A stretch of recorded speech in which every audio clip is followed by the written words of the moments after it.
Meaning of Dear John letter. Dear John letter. Dear John letter.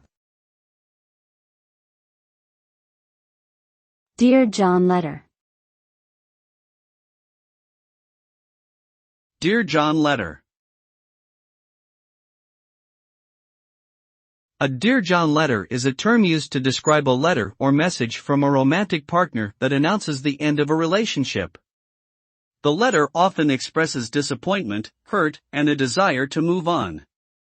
The term originates from the letters that were sent by women to their partners who were serving in the military overseas during World War II.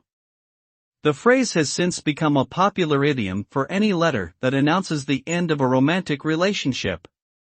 Receiving a Dear John letter can be emotionally devastating and result in a period of heartbreak and mourning.